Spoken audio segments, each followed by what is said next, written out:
I remember early in my training sitting at the end of 20 feet of dead cord, sitting behind a wall of sandbags listening to the countdown.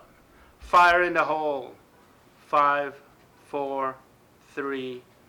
The dead cord or detonation cord wound like a static snake into a plywood and concrete building in the training range called Combat Town on board Camp Lejeune, North Carolina. A ramshackle ghost town used by the Marines to simulate urban combat environments.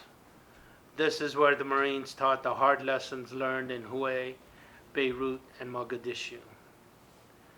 The Marines teach you that when life shuts a door, you breach the wall. 3, 2, 1. There was the blast, the boom, and a dull thump in the center of my chest. The thump is the hallmark of the blast. You always feel the thump, Sergeant Sproul used to say.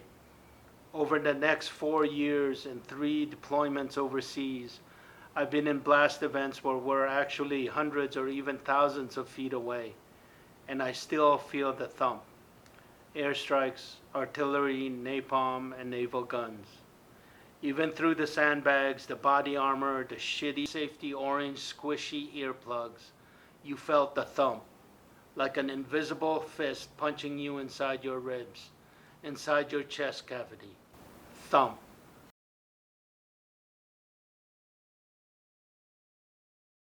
Next poem is called Are We Having Fun Yet?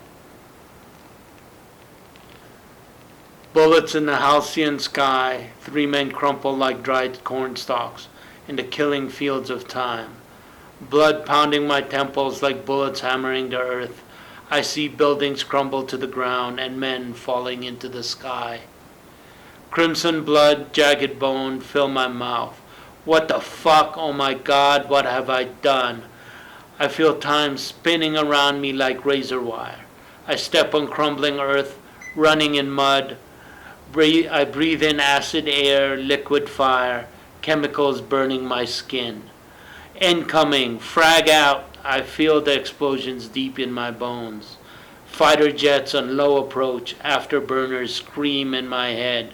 Are we having fun yet? The Department of Defense estimates between 2001 and 2014, some 230,000 soldiers and veterans were identified as suffering from so-called mild traumatic brain injury, or TBI, mostly as a result of exposure to blast events.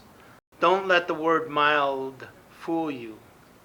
The variety of symptoms associated with the condition range from headaches, seizures, to motor and sleeping disorders, to cognitive, memory, and speech difficulties, overlap symptoms of post-traumatic stress disorder, or PTSD, and the fact that exposure to blast events often were not logged in the early years of the war in Afghanistan and Iraq make it impossible to pin down accurate casualty figures.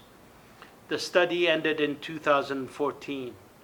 The war would continue for another 7 years, nor does it take into account soldiers who fought in Desert Shield, Mogadishu, in the decades prior to 2001. Despite the prevalence of the condition, the most fundamental questions about it remain unanswered. Not only is there no secure means of diagnosis, but there are also no known ways to prevent it and no cure. Above all, there is no consensus within the medical community about the nature of blast-induced injury or by what mechanism blast force damages the brain.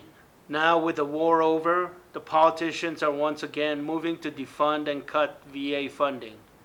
Our soldiers and veterans today are not the heroes, but the victims of our country's longest armed conflict in our nation's history, surpassing Vietnam by an entire decade. We did our part. We did the heavy lifting. Now Congress needs to do their part and lift a pen and approve and fully fund the VA.